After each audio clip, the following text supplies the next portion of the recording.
آج کا جو لیکچر ہے وہ شیئرنگ اس بات کی ہے کہ ہمارے ہاں جو جدید مسلم ہے ہندوستانی، ان کے ہاں فکری رویے کیا رہے اور ان کا پس منظر کیا تھا، اور جدید ہندی مسلم جو ہے وہ کن کن زاویوں سے چیزوں کو دیکھتا رہا ہے۔ تو اس حوالے سے یہ لیکچر آج کا ہے، ہم اس پہ مزید بھی بات کریں گے آئندہ۔ تو سر دست دو تین زاویوں سے اس کے پس منظر پر دیکھنا ضروری ہے۔ نمبر ایک تو عالمی سطح پر جب ہم تاریخ کا کوئی دھارا دیکھتے ہیں تو اس میں وایا یورپ جو تبدیلیاں آئی ہیں اور اس کے جو ہمارے گلوب پر اثرات ہیں ان کا تجزیہ کرنے کی اور ان کو جاننے کی کوشش کرتے ہیں۔ اسی پس منظر میں جو مسلم عروج ہے مڈل ایجز میں، ان کو بھی سامنے رکھنا اور اس کا جو ارتقاء ہوا، کیونکہ اس کے اثرات بھی آج کے مسلمان پر اور خصوصاً ہندی مسلمان پر بہت گہرے ہیں۔ اور تیسری جو اہم بات ہے وہ ہے خود ہندوستانی مسلمان جو ہے اس کے پس منظر میں جو چاہے وہ محمد بن قاسم کی انٹری سے یا محمود غزنوی سے یا سلاطین سے، اور یا پھر اس کے بعد مغلوں کی جو اسٹیبلشمنٹ ہے اس کے ذریعے سے جو یہاں کے فکری دائرے بنے اور جو اثرات سامنے آئے وہ بھی اس حوالے سے اہم ہے۔ تو گویا جو جدید مسلمان ہے اس کو ہم انہی تین زاویوں میں رکھ کر دیکھنا اور سمجھنا چاہیں گے۔ ہمارے ہاں جو عالمی دھارا ہے اس میں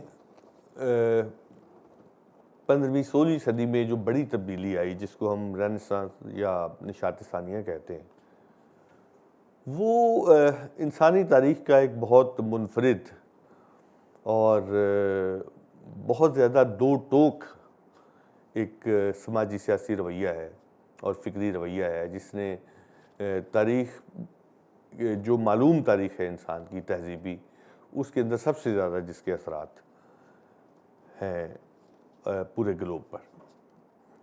اس میں جو بنیادی تبدیلی ہے وہ اس وقت آئی ہے کہ جب سائنس اور ٹیکنالوجی کو بنیاد بنایا گیا ہے۔ مسلم عروج جو ہے اس کے اندر جو سارے کا سارا عمل دخل ہے وہ اس کی زراعت کا ہے، اور زراعت بیسڈ جو اکانومی ہوتی ہے یا سماج ہوتے ہیں وہ کسی نہ کسی انداز میں خدا پسند بھی ہوتے ہیں، خدا پرست بھی ہوتے ہیں، اور مذہبی آئیڈیالوجیز کے ساتھ جڑے ہوئے ہوتے ہیں۔ یہ ان کی یوں کہہ لیں کہ ایک شعوری اور لاشعوری مجبوری اس سینس میں ہے کہ خود ان کی زراعت جو ہے وہ فطرت پر تکیہ کر رہی ہوتی ہے۔ بیج کے زمین میں جانے کے بعد کا جو عمل ہے وہ جتنا ان نون ہے اتنا ہی خدا بھی ان نون ہو جاتا ہے، اور اس کی پرستش بھی اتنی اہم ہو جاتی ہے، اور اس کی جو مذہبی آئیڈیالوجی ہے مذاہب کی شکل میں وہ بھی اتنی ہی اہم ہو جاتی ہے۔ تو گویا فطرت کے ساتھ جو اس کا مقابلہ ہے انسان کا، چاہے اس کو جاننے کے حوالے سے ہے چاہے اس کو کنٹرول کرنے کے حوالے سے ہے، تو مڈل ایجز میں جو ایگریکلچر کی بنیاد پر جو معاشرے سامنے آئے تو ان کے اوپر خود میتھولوجی کے اثرات بڑے گہرے رہے، اور جو مذاہب کی تحریکیں ہیں ان کے اثرات گہرے رہے، اور ماں بعد طبیعیات کی جو بھی شکلیں رہی ہیں ان کے اثرات گہرے رہے۔ لیکن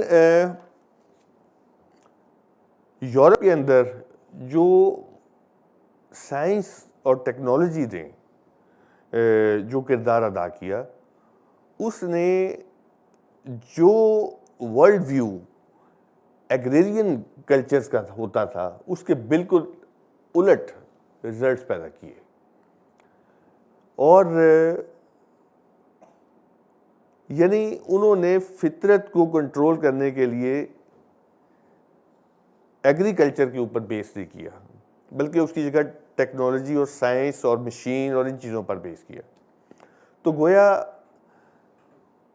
اس سے جو مذہبی آئیڈیالوجی ہے یا خدا پرستی ہے یا ماں بعد طبیعیات کا جو عمل ہے وہ بالکل الٹ چلا گیا، اور یورپ کے علوم، یورپ کا جو ورلڈ ویو ہے، یورپ کے جو تصورات ہیں وہ آٹومیٹکلی جو ہیں وہ سیکولر ہو گئے۔ اور اس کے پیچھے ظاہر ہے کہ مکمل سیکولرزم تک، مکمل سائنسی نظریات تک اور ٹیکنالوجی کی ان شکلوں تک پہنچتے پہنچتے جو رینیسانس سے ہوتے ہوئے بعد کی جدیدیت تک آئی، ایک عرصہ لگا۔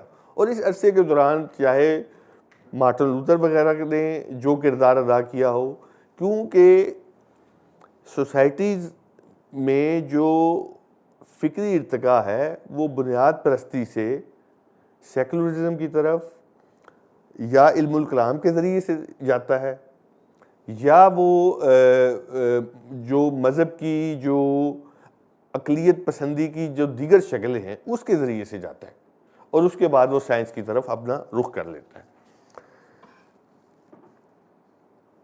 اب یورپ میں جو نشاط ثانیہ کے بعد جو انلائٹنمنٹ کہلائی، اس نے پرانے افکار کو دو چیزوں میں بدلا۔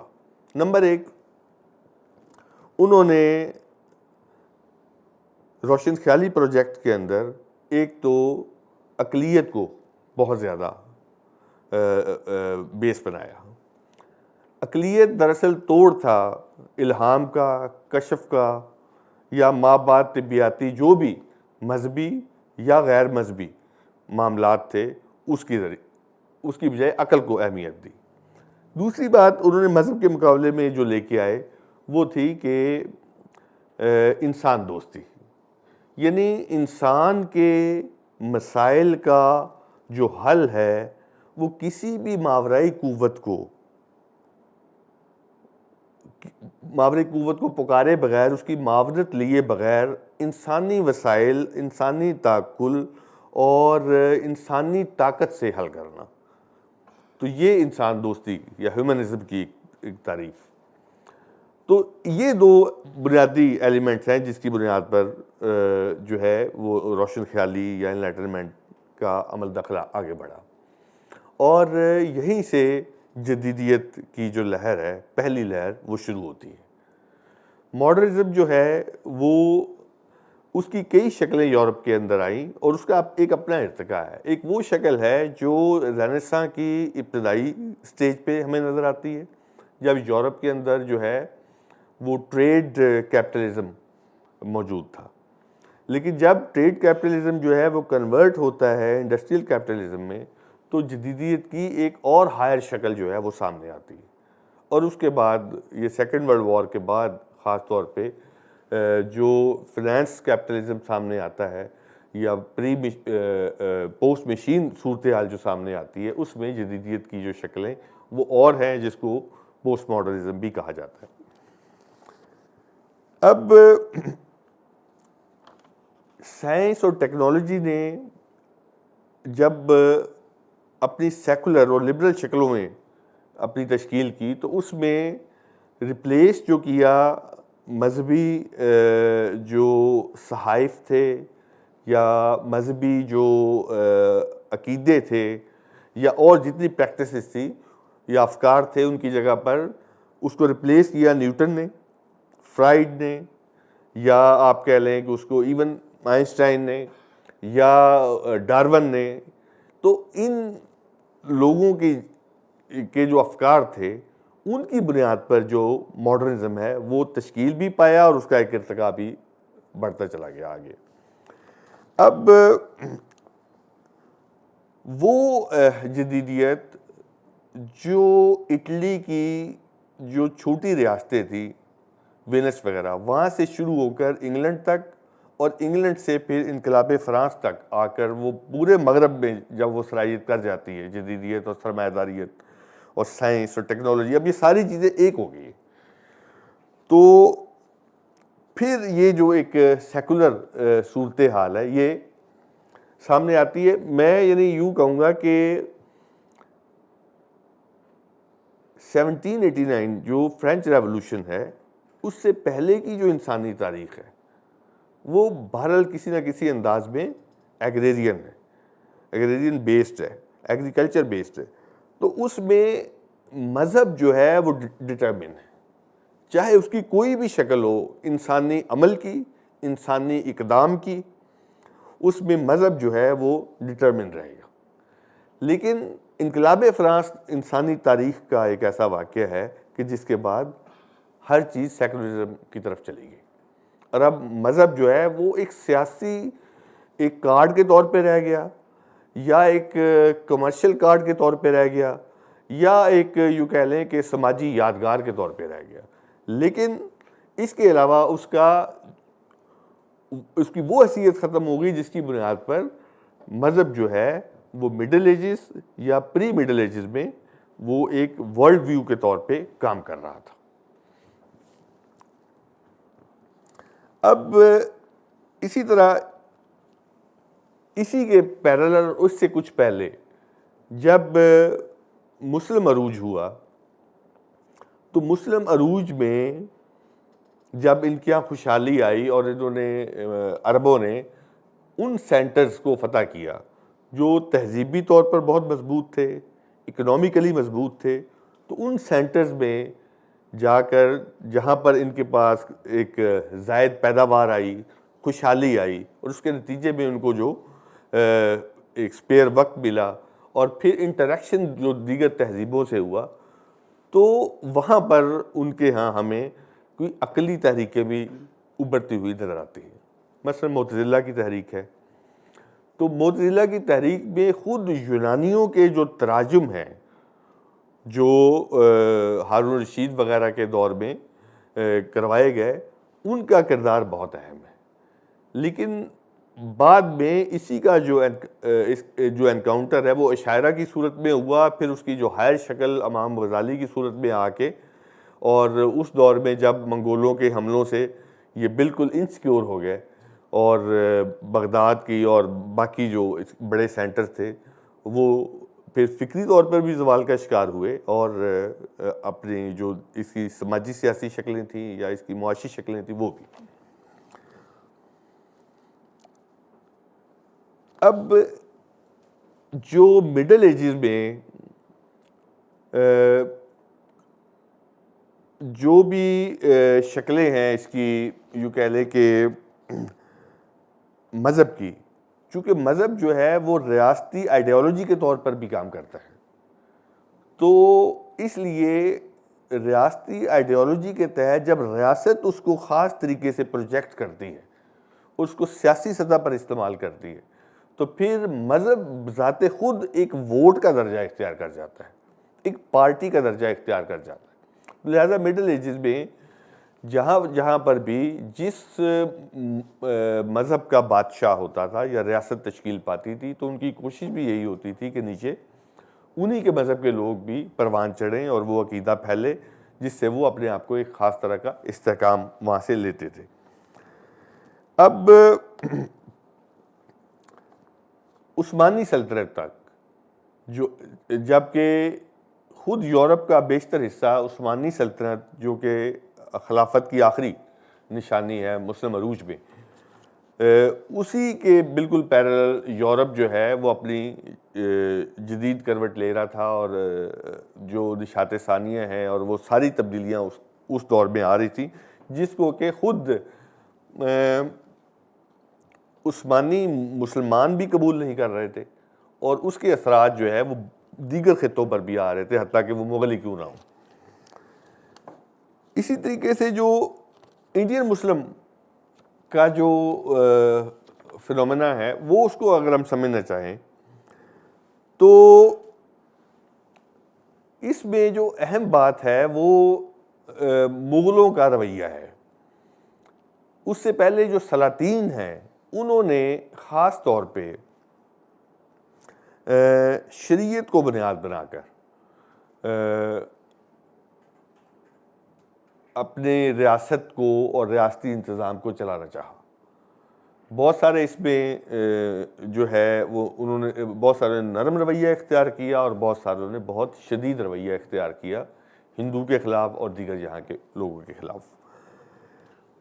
لیکن مغلوں نے اس کو کچھ بہتر اس سینس میں سمجھا کہ وہ جو 300-400 سال ہیں جو ادھر سے محمود غزنوی سے لے کر اور بابر تک آتے ہیں تو خود وہاں پر بھی وسط ایشیا کے اندر بھی ان کا اپنا ایک ارتقاء ہو رہا تھا ذہنی طور پہ.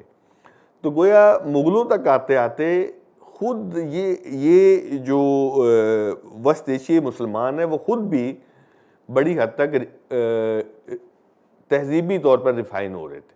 خود انڈیا کے اندر آ کر ان کے ہاں بہت بڑی تبدیلیاں ہمیں دیکھنے میں ملتی ہیں.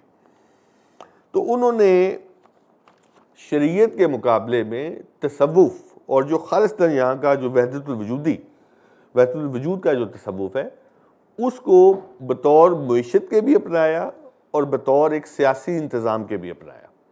یعنی وہ یہ سمجھتے تھے کہ یہاں پر چونکہ یہ ملٹی کلچرل ہے, ملٹی ریلیجیس خطہ ہے, ملٹی اس کی لینگویج کے حوالے سے بھی, تو انہوں نے خاص طور پر اکبر کے ہاں ہمیں ایک انحراف ملتا ہے اپنے سے پہلے کے مسلم لوگوں کے حوالے سے, جس کو دین الہی کہا جاتا ہے اور اس کو برا بھی سمجھا جاتا ہے. لیکن وہ اکبر کا ایک یہ نقطہ نظر موجود ہے کہ وہ اکبر کا بنیادی طور پر وحدت الوجود کی بنیاد پر ایک ملٹی کلچرل اور ملٹی ریلیجیس خطے کے اندر ایک سیاسی انتظام تھا جو تاکہ تمام جو سیکٹس ہیں, مذاہب ہیں, وہ کسی نہ کسی طریقے سے ان کو بیلنس کیا جا سکے اور ریاست کو وحدت الوجود کی بنیاد پر ایک سیکولر سی شکل دی جا سکے. ظاہر ہے کہ اس دور میں تو لفظ یہ والا تھا نہیں, اور لیکن وہ وحدت الوجود کی بنیاد پر اس کو سیکولرائز کرنا چاہتے تھے. اور اس کی ایک شکل یہ بھی تھی کہ اکبر جو ہے وہ بذات خود انڈیا کو جو بیرونی اثرات تھے اس سے ختم بھی کرنا چاہتا تھا, کیونکہ وہ چاہتا تھا کہ اب چیزوں کو انڈین بیس رکھا جائے, نہ کہ ایک انویڈر والا رویہ وسط ایشیا کے ساتھ اپنے ریلیشن کا آگے بڑھایا جائے. اس معاملے کے اوپر جو ہے ایک شدید ریاکشن ان کو ملتا ہے, جس کی فکری جو شخصیت سامنے آتی ہے وہ مجدد الفتح ثانی کی ہے. تو شیخ احمد سرہندی جو ہے انہوں نے جو وحدت الشہود والا جو تصور دیا اور خود اسٹیبلشمنٹ کے اندر رہ کے کام کیا اور خود آرمی کے اندر فوج کے اندر رہ کر یہ سارے اور ایلیٹ کلاس میں یہ کام کیا, تو اس کے اوپر مولانا عبید اللہ سندھی کا کہنا یہ تھا کہ بنیادی طور پر اس کو اگر ان کوڈ کیا جائے تو وہ یہ تھا کہ وہ نہیں چاہتے تھے کہ مغلوں کے جو وسط ایشیا کے ساتھ تعلقات ہیں ان کو روک دیا جائے, بلکہ وہ چاہتے تھے کہ وہ وہاں پر جس طریقے سے بھی جو کلچرل انویژن ہو رہا ہے یا مداخلت ہو رہی ہے یا امپورٹ ایکسپورٹ جو بھی ہو رہی ہے وہ ویسی کی ویسی جاری رہے, چاہے وہ ڈانس کی صورت میں ہے, چاہے وہ کھانوں کی صورت میں ہے, لباس کی صورت میں ہے, زبان کی صورت میں ہے, وغیرہ وغیرہ جو بھی ہے. اور لہٰذا اس بڑے ریاکشن کو بعد والے جو بادشاہ ہیں, چاہے شاہ جہاں ہو اور چاہے عالمگیر ہو, انہوں نے اس کو ایکسیپٹ کر لیا اور وہ حرکت نہیں کی جو اکبر کرنا چاہ رہا تھا. تو یہ بھی لکھا ہے بعض لوگوں نے کہ اکبر کو حتیٰ کہ وضاحتیں دینی پڑی, کیونکہ مغلوں کے انڈیا کو ٹیک اوور کرنے میں خود نقش بندیوں کا بہت بڑا ہاتھ تھا، اور نقش بندیوں کا جو سینٹر ہے وہ وسط ایشیا ہے، اور وسط ایشیا سے جو نقش بندی مریدین تھے وہ بہت حصہ تھے ان کا مغل فوج کا، جس نے پھر بعد میں مغلوں کو یہاں پر استحکام بخشا۔ تو خود اکبر جو ہے وہ وہاں پر انہوں نے خط لکھ کر انہوں نے وضاحتیں کی کہ میرا یہ مطلب نہیں ہے، میں یہ نہیں چاہتا ہوں، وغیرہ وغیرہ۔ تو یہ جو رد عمل ایک وحدت الشعور کی صورت میں آیا، اور لیکن اس کی شیخ احمد سرہندی کے حوالے سے ایک یہ نقطہ نظر بھی پایا جاتا ہے کہ شیخ احمد سرہندی پہلے آدمی ہیں جنہوں نے خود اسلام کو یا اسلام کے کسی زاویے کو یا اس کی فکر کے کسی گوشے کو لے کر ایک آئیڈیالوجی کے طور پہ یوز کیا، ایک پولیٹیکل آئیڈیالوجی کے طور پہ یا ایک اسٹیٹ آئیڈیالوجی کے طور پہ اس کو کاؤنٹر کرنے کے لیے۔ تو اس حوالے سے بہت سارے لوگوں کے ہاں، خود اقبال کے ہاں بھی اس کی تعریف ملتی ہے کہ گویا ان کے نزدیک یہ ماڈرنزم کی طرف، جو لوکل انڈیجنس ماڈرنزم تھا، اس کی طرف یہ پہلا قدم تھا، جس کو آگے جا کے پھر شاہ ولی اللہ نے ایک خاص انداز میں اپنایا۔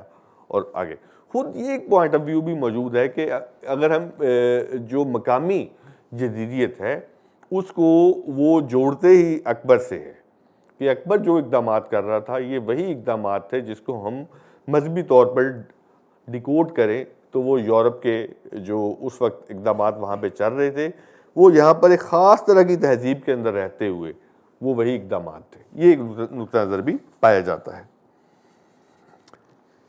اچھا، پھر اس میں شاہ ولی اللہ جو ہے وہ ایک جدید مفکر کے طور پہ آتے ہیں، اس کے اوپر بہت سارا لکھا گیا، خود قاضی جاوید نے لکھا اور بہت سارے لوگوں نے لکھا کہ خود جو اکنامکس کے حوالے سے شاہ ولی اللہ نے حجت اللہ البالغہ وغیرہ میں جو لکھا، تو اس میں جو انہوں نے اکنامکس کی بنیاد بنائی ہے وہ محنت کے اوپر بنائی ہے، اور یہ وہی ایک نیا نقطہ نظر ہے جو بعد میں مارکس کے ہاں بھی ملتا ہے۔ تو اس دور کی جبکہ یہ سماج جو ہے ابھی زراعت کی بنیاد پر تھا، تو وہ جو اقدامات کر رہے تھے، چاہے وہ اکنامکس کی بنیاد پر تھے یا سماجیات کی بنیاد پر تھے یا ریاستی سطح پر جو افکار تھے اس کی بنیاد پر تھے، تو وہ یہ کہا جاتا ہے کہ اس حوالے سے وہ ایک جدید مفکر ہے جن کے اثرات بہت گہرے ہیں۔ لیکن ایک نقطہ نظر یہ بھی پایا جاتا ہے کہ وہ ان کے اوپر وہابیت کے اثرات بہت گہرے ہیں، کیونکہ وہ خود عرب میں کوئی 8-10 سال وہاں پر رہ کے آئے اور وہی فکر یہاں پہ لے کے آئے۔ لیکن خود وہابیت کی جو فکر ہے اس کو بھی پہلی دفعہ مسلم تاریخ میں ایک مذہب کو بطور آئیڈیالوجی کے استعمال کیا گیا اور ماڈرن آئیڈیالوجی کے استعمال کیا گیا۔ تو خود وہابیت کو بھی جو مسلم پیراڈائم ہے اس کے اندر بڑی قدر کی نگاہ سے دیکھا جاتا ہے، اور ان کی جو فالوشپ ہے وہ افریقہ کے اندر بھی کسی نہ کسی طرح پہ نظر آتی ہے، اور خود یہ ہمارے ہاں بھی۔ اس کے بعد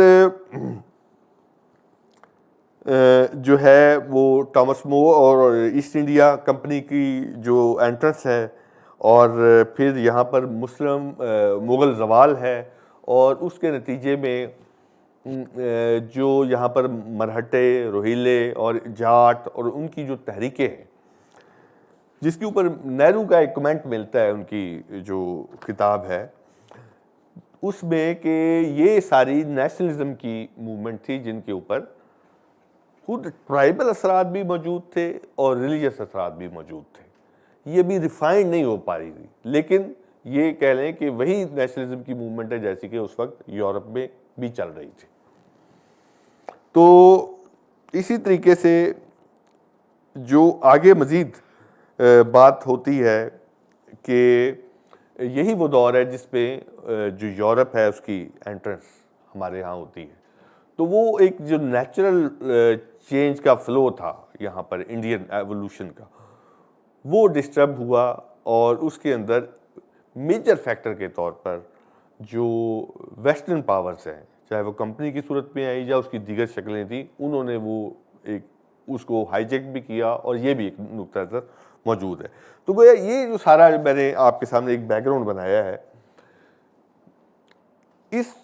ان سب کے اثرات بعد میں مختلف سطح پر ہمارے ہاں آئے، اور مسلمانوں کی جو مختلف فکری شکلیں بنی، مختلف جو تصورات سامنے آئے، اس میں کسی نہ کسی انداز میں ان سب چیزوں کا حصہ تھا۔ اچھا، اب جب ہم اس کو دیکھتے ہیں، ماڈرن مسلم کہتے ہیں، تو ماڈرن مسلم کا جو یورو سینٹرک ورژن ہے، ایک نقطہ نظر کے مطابق وہ بنتا ہے کہ یہ 1857 سے جب ویسٹرن ہیجمنی یا انگلش ہیجمنی قائم ہوتی ہے، تو وہاں سے انڈین ماڈرنزم جو ہے وہ شروع ہوتا ہے۔ اس میں ظاہر ہے کہ ایک ہے ماڈرنزم کی کلچرل شکل، جس کو مارکس نے کہا ہے کہ خود انڈیا جو ہے وہ ویسٹرن جو کلونیلزم ہے اس کے تھرو ہی ماڈرن ہو سکتا تھا، اس کے علاوہ کوئی شکل نہیں تھی، کوئی چانس بھی نہیں تھا۔ تو اب ویسٹرن کلونیلزم کے تھرو جو ماڈرنزم ہمارے یہاں آیا، اس میں اس کی جو کلچرل شکلوں میں جو تبدیلیاں آئیں، وہ ظاہر ہے کہ اس کے یہاں پر پریس آیا، اور تار آئی، یا یہاں پر یوں کہہ لیں کہ بعد میں پھر ٹیلی فون بھی آیا، بعد میں ریڈیو وغیرہ بھی آ گیا، اور جتنی جدید شکلیں ریل وغیرہ کی صورت میں آئی۔ ایک تو یہ ہے، اور دوسری شکلیں وہ ہیں جو یہاں پر باقاعدہ طور پر انگریز نے بنائی۔ اس کی کچھ شکلیں بنگال ایشیاٹک سوسائٹی کی صورت میں ہے، یا فورٹ ولیم کالج میں جو کچھ ہوتا رہا اس کو بھی نظر انداز نہیں کیا جا سکتا۔ اور اس کے بعد خود بنگال کے اندر اور جو ہے جو چونکہ اس کی انٹری گورے کی ادھر سے تھی، تو وہاں پر ماڈرنزم سب سے پہلے آیا، اور جو سینٹرل انڈیا ہے بعد میں وہ بنگالیوں کے ذریعے سے یہاں پر لایا گیا، اور بعد میں جو یو پی آئیز جو ہے اس کے ذریعے سے پھر ادھر والے پنجاب وغیرہ کی طرف ایک شفٹ کیا گیا۔ تو گویا ہم یہ مختلف 3 تاریخ کے مراحل ہیں جن کو ہم سمجھ سکتے ہیں کہ کیسے جو ہے ماڈرنزم کا جو سفر ہے وہ کن کن مراحل میں کس کس کے ذریعے سے کس طرح سے ہندوستان میں ہوا۔ اس میں جو ماڈل بعد کے مسلمانوں کے لیے بنا ماڈرنزم کا، اور جو مسلمانوں میں جو فکری بیداری کی شکلیں ابھارنے کا باعث بنا، وہ راجہ رام موہن رائے، کیونکہ وہ خود ان کا امپیکٹ جو ہے وہ بنگال کے اندر بہت زیادہ تھا، اور ان کی جو برہمو سماج تحریک تھی وہ بھی۔ اور اس کے حوالے سے مسلمانوں کے اندر اسی دور میں جو تبدیلیاں آئی ہیں کہ جب یہاں پر بنگال کی اکنامکس بہت مضبوط تھی، اور کمپنی جو ہے وہ صرف ٹیکر تھی، گیور نہیں تھی، یعنی یہاں سے مال لے جا کر وہ یورپ بیچتی تھی، تو اس وقت تک جو صورتحال ہے وہ مختلف تھی۔ خود یہ باری لیگ نے جو کمپنی کی حکومت میں اس کے اوپر بڑی ڈیٹیل سے بحث کی ہے کہ یہاں کے جو گورے یہاں پر آتے تھے وہ یہاں کے کلچر کو پسند بھی کرتے تھے، اور بالکل اس پہ رچ بس گئے تھے۔ یہاں وہ شادیاں بھی کر رہے تھے، انگرکھے بھی پہن رہے تھے، پان بھی کھا رہے تھے، اور شستہ اردو اور ہندی بھی بول رہے تھے۔ لیکن جیسے ہی یہ پروسیس ریورس ہوتا ہے تو یہ جو ہے اس طرح کی جو ایڈجسٹمنٹ ہے، کلچرل ایڈجسٹمنٹ، اس کی مخالفت شروع کر دی جاتی ہے، اور پھر یہ والی جو تبدیلیاں جو ہے ان کو روک دیا جاتا ہے، اور پھر ایک غلبے کا جو عمل ہے وہ بڑھ جاتا ہے، ایک طاقت کا استعمال جو ہے۔ اچھا، اب ہمارے ہاں 2 طرح کی چینجز ہیں۔ ایک تو خود مثلا غالب جیسا بندہ یہاں موجود ہے، جس کے ہاں جدیدیت کی تعقل کی، کلاسیسزم کی جو فکری شکلیں تھیں اس کے خلاف، چاہے وہ تصوف کی مختلف صورتیں تھیں یا کچھ اور تھا، تو یا ماں بعد طبیعت کی جو صورتیں تھیں، اس کے خلاف جو ریاکشن اس کے ہاں ملتا ہے، اس کے خطوں کے اندر، اس کی شاعری کے اندر، تو وہ اس کو ایک ماڈرن، ایک تشکیکی مفکر کے طور پر ابھارتا ہے. اور یہ مفکر جو ہے ظاہر ہے کہ اس میں اس کی اپنی فکریات بھی شامل تھی. وہ ایک بڑے ٹائٹینک کو ڈوبتا ہوا دیکھ رہی تھی، اور پھر اس سفر کو بھی ذہن میں رکھنا چاہیے جو اس نے کلکتہ کی طرف دیکھا، اور واپس آ کر جب آثار و صنادید کا دیباچہ تقریض لکھی اس نے سر سید کی، کیونکہ سر سید اس وقت تک جو ہے ابھی ماڈرن نہیں ہوئے تھے، تو اس میں انہوں نے بتایا کہ تم کن چکروں میں پڑے ہوئے، یہ دیکھو جناب جی یہ جو باپ کے انجن چل رہے ہیں اور یہ ہو رہا ہے اور ریل ہے اور وغیرہ وغیرہ، پریس آ گیا ہے، تم جناب یہ بھی قدیم عمارتوں کی جو معلومات اکٹھی کرتے پھر رہے ہو. تو وہ بڑا شاندار اس حوالے سے. لیکن اسی دور میں انگریز جو ہے وہ ایجوکیشن، تعلیم کو بھی عام کر رہا تھا. وہ اسکول بھی کھول رہا تھا جگہ جگہ اور کالج بھی کھول رہا تھا. خود دلی کے اندر دلی کالج جو ہے اس کے رول کو ہم نظر انداز نہیں کر سکتے، اور اس کا نہ صرف یہاں کی ایلیٹ کلاس کے لیے بہت زیادہ دباؤ تھا کہ وہ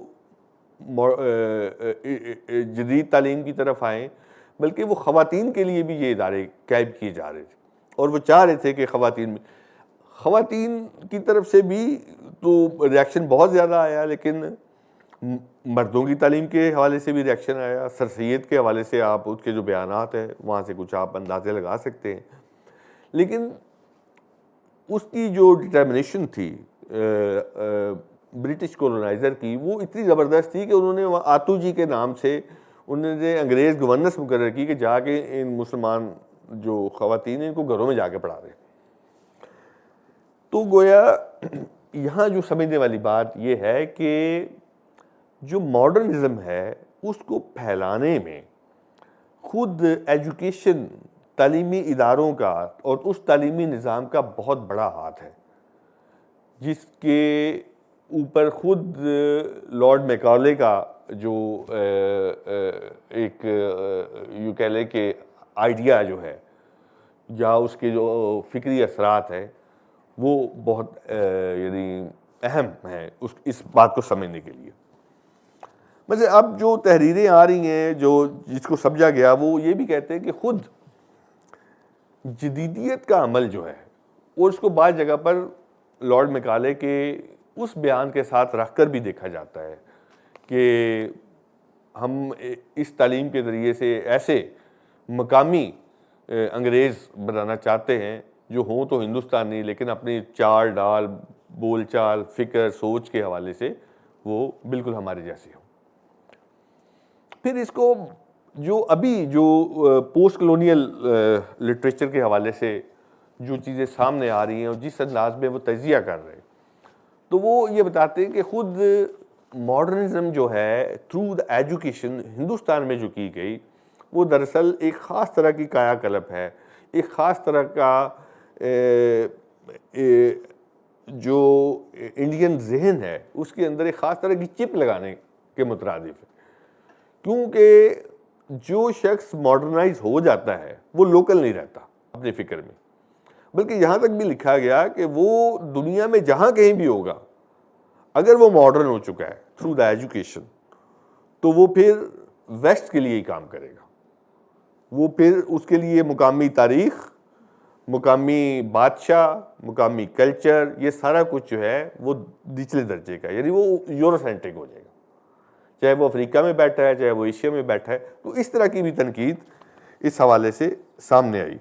تو اس دور میں خود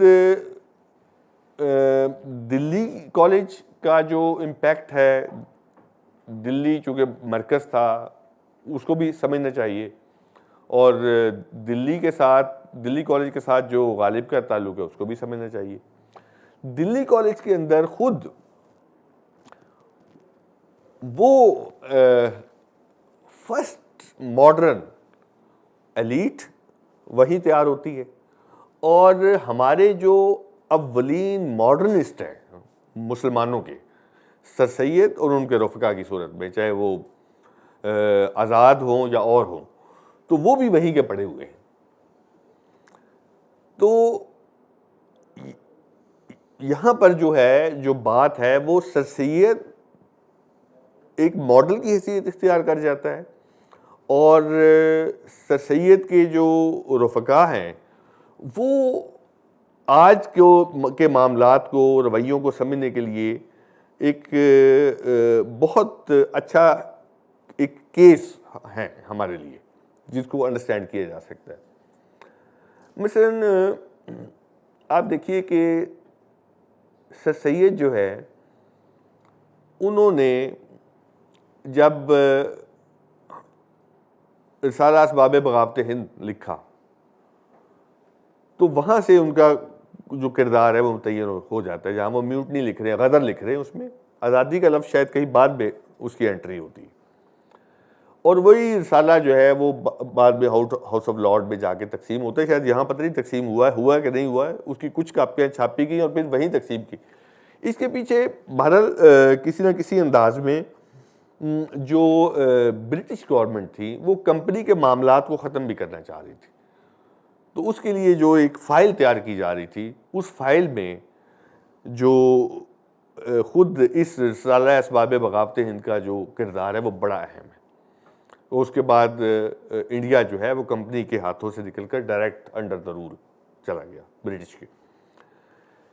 پھر اس میں یہ دیکھیے کہ سر سید کا جو سیاسی رویہ ہے وہ بہت اہم ہے اس بات کو سمجھنے کے لیے کہ وہ انگریز کو ناراض نہیں کرنا چاہ رہے تھے، وہ کوئی بھی سیاسی لائن لینا نہیں چاہ رہے تھے. جبکہ ان کے بہت قریبی دوست، ان کے فیملی فرینڈ جو طیب جی بینرجی ہیں وہ کانگریس کے صدر ہیں، لیکن سر سید ان کے ساتھ کوئی ایسا ڈائلاگ نہیں کرتے، نہ وہ انگریز کو ناراض نہیں کرنا چاہتے. اچھا، یہ وہی رویہ ہے ابتدائی کولونائزڈ مائنڈز کا جس کے اوپر پھر بعد میں فرانس فنان نے ڈیٹیل سے لکھا کہ جو پہلی جنریشن ہے وہ کیسے کام کرتی ہے، بالکل ہی پریشر میں ہوتی ہے. پھر اگلی جنریشن جو ہے وہ کسی اور طریقے سے سوچتی ہے اور ریئیکٹ کرنا شروع کرتی ہے، اور تھرڈ جنریشن وغیرہ وغیرہ، اس کے اوپر ڈیٹیل پہ اس نے بات کی ہے. تو اس میں ایک تو اس سیاسی رویے کو سمجھنا ضروری ہے، لیکن ساتھ ہی یہ بھی دیکھیے کہ انہوں نے علم الکلام کی ابتدا کی. علم الکلام ہمیں اس سے پیچھے باقاعدہ ایک آرگنائزڈ فارم میں نظر نہیں آتا ہے ہندوستان کے اندر. علم الکلام کا مطلب کیا ہے کہ مذہب کو ریشنل بنیادوں پر سمجھنے کی کوشش. تو لہٰذا وہ معجزات کے حوالے سے ان کا جو رویہ ہے، یا اسی طرح ماں بعد طبیعت کی جو الجھن ہے اس حوالے سے ان کا جو رویہ ہے، تو انہوں نے پیور جو ہے ایک ریشنلسٹ کی کام کیا. کیونکہ ان کا کہنا تھا کہ میں اس علم الکلام کے ذریعے سے میں یہ چاہتا ہوں کہ یا تو یہ جو ماڈرن علوم جتنے یہاں پر آ رہے ہیں ویسٹ سے، یا تو وہ رد ہو جائیں، یا ہم ان کو قبول کر لیں، یا کم از کم ہمارے جو علوم ہیں ان کے متعلق شک پیدا ہو جائے. تو یہ ایک بڑی اس کے ہاں ایک پروگریسو تھی. لیکن اس میں ایک چیز اور سمجھنے والی بھی ہے، اور وہ سمجھنے والی یہ ہے کہ نانوتوی اور سر سید دونوں ایک مدرسے سے پڑھے ہوئے ہیں، اور سر سید کا جو پولیٹیکل رویہ ہے وہ اینٹی کلونیل نہیں ہے، لیکن ان کا جو فکری رویہ ہے وہ ماڈرنسٹ کا ہے. لیکن نانوتوی جو ہے وہ بھی علی گڑھ کالج ادھر بنایا جاتا ہے تو وہ دیوبند بناتے ہیں، لیکن وہ اپنے سماجی رویوں میں وہ ریجڈ ہیں، ماڈرنسٹ نہیں ہیں. لیکن جو سیاسی لائن انہوں نے لی ہوئی ہے انگریز کے خلاف، اینٹی کلونیل، وہ بہت پروگریسو ہے. اور اس کے اوپر بعد میں آپ اس کو عبید اللہ سندھی تک، شیخ الہند محمود الحسن تک، یا حسین احمد مدنی تک وغیرہ وغیرہ دیکھ لیں تو ریشمی نواز وہ اور طرح کی. تو یہ ایک کنٹرڈکشن بڑا دلچسپ ہے اس حوالے سے. اچھا، اس میں خود سر سید نے جو تحریک پیش کی اس کا ایک تو مذہبی رویہ یہ ہے ماڈرن ریشنلزم کا جو علم الکلام کے حوالے سے. دوسرا ان کا رویہ جو ہے وہ اینٹی کلاسک کا ہے. انہوں نے کہا کہ جناب یہ جو کلاسکس ہیں یہ سارا بیکار ہے, یہ ٹریش ہے, ہم اس کو نہیں مانتے. تو لہٰذا ہم یورپ کا جو نیا ادب ہے, اس کی جو نئی لٹریری فارمز ہیں, ہم ان کو اپنائیں گے. تو لہٰذا سب سے پہلے جو ایسے رائٹر ہے وہ ہمارے یہاں کہا جاتا ہے کہ وہ سر سید ہے. وہ بعد کی تحقیق نے ثابت کیا کہ وہ جو رام چندر تھے دلی میں, اور ان کے فیملی ٹرم بھی تھے, دوستوں میں شامل تھے سر سید کے, تو انہوں نے لکھے تھے وہ ایسے سب سے پہلے. سر سید نے بعد میں شروع کیے, لیکن چونکہ ظاہر ہے کہ ہم نے تو اپنے بندے کو اٹھانا ہے, تو رام چندر کو تو نہیں اٹھانا, تو لہٰذا ہماری کتابوں میں اس کی تصحیح آج تک نہیں ہوئی. پھر انہوں نے وہ گارڈین اور اسی طرح ٹیٹلر اور اسپیکٹیٹر کے اوپر رسالہ نکالا, تہذیب الاخلاق. جب یہ انگلینڈ گئے ہیں اپنا سر سید وہاں کے تعلیمی نظام کا جائزہ لینے کے لیے, کہہ کے تو یہی کہتے وہاں کیا کیا ہمیں سمجھ نہیں آئی, لیکن وہ یہی کہہ کے گئے تھے. اچھا, اس میں ایک حیرت انگیز بات جو ہے کہ ٹھیک اس وقت مارکس جو ہے وہ انگلینڈ کی جو لائبریری ہے مین اس میں موجود تھا, اور اس وقت کا جو لندن ہے وہ کتنا بڑا ہوگا آپ اندازہ لگا لیجیے. 1876 کے راؤنڈ اباؤٹ کا جو لندن ہے, تو گویا یہ میرا خیال ایک ہی سڑک سے کہیں گزرتے بھی رہے, لیکن سر سید کو پتہ نہیں تھا کہ مارکس بھی کوئی ہے اور مارکسزم بھی کچھ ہوتا ہے. یہ ایک بڑی حیرت انگیز بات ہے ہمارے اس ماڈرنسٹ کی. اور یہ جو اس کا اینٹی کلونیل رویے کی مخالفت, اس نے پورا ایک رویہ ڈیولپ کیا جو آج تک ہمارے یہاں موجود ہے. مارکس کے اوپر جو مارکس کا جو پہلا نام ہے وہ 1881 میں کسی ایک مضمون میں آیا ہے, جو ہے گنگا دھر تلک جو ہے نا, انہوں نے اپنے کسی مضمون میں لکھا ہے. لیکن مارکس کے اوپر پورا مضمون جو ہے وہ غدر پارٹی کے جو رامانند چٹوپادھیائے ہیں انہوں نے لکھا. اور ظاہر ہے کہ یہ کوئی بات 1912 کے راؤنڈ اباؤٹ کی ہوگی, کیونکہ غدر پارٹی تو اس دور میں وہ سامنے آ رہی تھی. تو آپ اس سے ہمارے جو فرسٹ ماڈرنسٹ تھے ان کے ذہنی رویوں کا بھی آپ اندازہ لگائیے. لیکن یہاں صرف مایوس ہونے کی بات نہیں ہے, کیونکہ مارکس کو تو اس دور کے حالات نے پیدا کیا اور ہمارے حالات نے سر سید پیدا کیا. اب سر سید جو ہے, اگر وہ مارکس ان کا ہم اثر تھا, تو یورپ کے میں لٹریری سطح پر رومانٹسزم کی موومنٹ چل رہی تھی. کالریج اور ورڈزورتھ کی موومنٹ وہاں پر موجود تھی. اس کے جو اثرات ہے نیچرلزم کے, فلسفی کے, وہ یہاں پر آئے. تو سر سید کی جو یوں کہہ لیں کہ فکر جو تھی, اس کا جو فکر ہے, اس کے جو تصورات ہیں, اس کے اوپر جب ریاکشن دیا تو اس کو نیچری کہا گیا. مثلا اودھ پنچ کا اخبار نکلتا تھا جس میں اکبر الہ بھی لکھتے تھے, تو اس کی کارٹون بھی بناتے تھے اور اس کے اوپر جو ہے نظمیں بھی لکھتے تھے, قطعے بھی لکھتے تھے, اس کا مذاق اڑایا جاتا تھا. تو یعنی اس بعض لوگوں نے لکھا ہے, علی احمد فاطمی وغیرہ نے اور لوگوں نے بھی, کہ سر سید جو ہے وہ تشکیک سے بھی آگے نکل چکے تھے اپنے مذہبی فکر کے اندر. وہ مذہبی قتل نہیں تھے, لیکن یہ ہے کہ اس نے پھر اسی مضمون میں بہت سارے نام بھی لیے کہ یہ وہ لوگ تھے جو اصل میں تو مذہبی تھے لیکن بدنام جو دہریے کے طور پہ ہو گئے, اور جبکہ یہ جو سر سید وغیرہ تھے یہ اصل میں دہریے تھے لیکن مسلمان کے طور پہ مشہور ہوئے. تو گویا ان کے جو افکار تھے ان کے اثرات یوں بھی ہمیں نظر آتے ہیں. پھر آپ دیکھیے کہ انگریز جو ہے اس دور میں جو ایجوکیشن کو یا یوں کہہ لیں کہ اس کی جو دیگر شکلیں تھیں وہ ادب کو بھی اس حوالے سے وہ یوز کر رہا تھا. مثلا 2-3 مقابلے وہاں پر کروائے گئے جس میں یہ کہا گیا کہ کوئی نظم لکھی جائے عورتوں پہ یا کسی پہ, تو جو بیسٹ نظم ہوگی وہ ہم چھاپیں گے بھی, اس پہ انعام بھی دیں گے. تو خالد نے نظم لکھی, ان کو انعام دیا گیا. اسی طرح ناول کے اوپر ہوا کہ اگر آپ یہ اس آئیڈیا کے اوپر ناول لکھیں گے تو ہم آپ کو انعام دیں گے. تو ڈپٹی نذیر احمد نے ناول لکھا. تو بات کی تحقیق یہ بھی بتاتی ہے کہ وہ جو ناول ہے جو حادثتاً اردو کے اولین ناول کہلائے وہ انہی مقابلے کی دین تھی.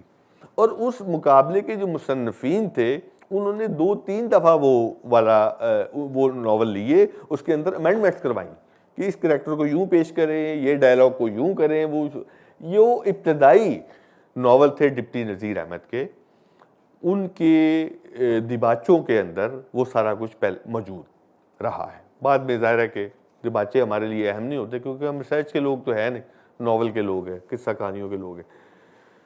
تو یہاں سے اندازہ لگایا جا سکتا ہے کہ انگریز جو ہے وہ کتنی باریکی سے چیزوں کو دیکھ بھی رہا تھا, کتنی جزیات کے ساتھ چیزوں کو ڈرائیو بھی کر رہا تھا اور اس کے رزلٹس بھی لے رہا تھا.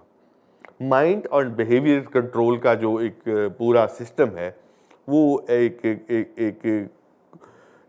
کلونیل پاور کے طور پر وہاں چل رہی تھی.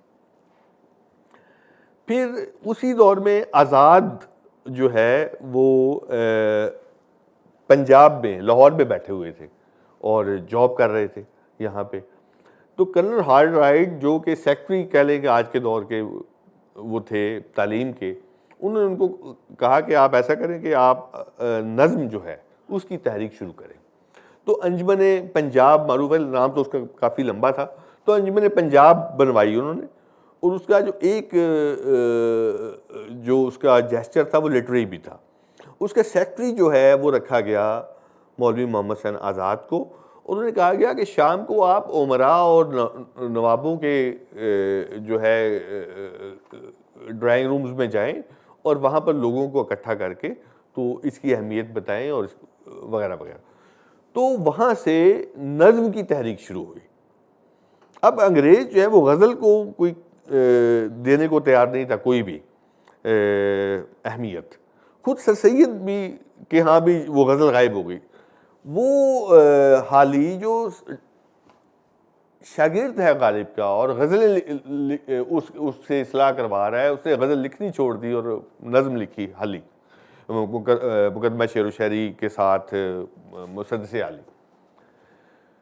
تو یہ جو سارا کچھ یہ بھی سمجھنے کے لیے اہم ہے. خود سوانح عمریاں لکھی جو پہلی دفعہ یہاں لکھی گئی, تنقید پہلی دفعہ لکھی گئی. اس کی ابتدائی شکلیں جو ہیں وہ تو آزاد نے لاہور میں بیٹھ کے ان کے اوپر کام کیا کیونکہ ان کے کرنل ہارڈ رائٹ سے بڑے اچھے تعلقات تھے. دلی والے جو تھے ڈاکٹر لائٹنر وہ بھی یہاں آ چکے تھے کیونکہ دلی کالج جو ہے اس کو آگ شک لگا دی گئی تھی, ایک آدھ بندہ بھی مار دیا تھا. تو اس کو بھی شفٹ کر دیا گیا اور یہاں اورینٹل کالج بنایا گیا اور اسی کو پنجاب یونیورسٹی یہاں پہ بنایا گیا.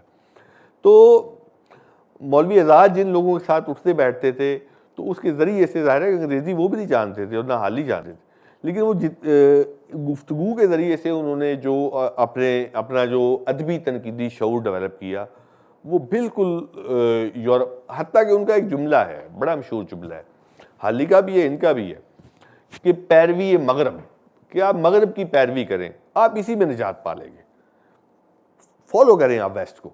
اس کے لیے ایک جملہ ان کا ہے کہ یہ جو ہمارے جو علم و حکمت کے سے بھرے ہوئے جو انگریزوں کے صندوق پڑے ہوئے ہیں, ساری دولت سارا آپ کا جو حل ہے مسائل کا وہ تو اس میں پڑا ہوا ہے, تو آپ ان کو کھول لیں اور ان کو آپ استعمال کریں. یہ ایک مشہور جملہ ہے اس کا.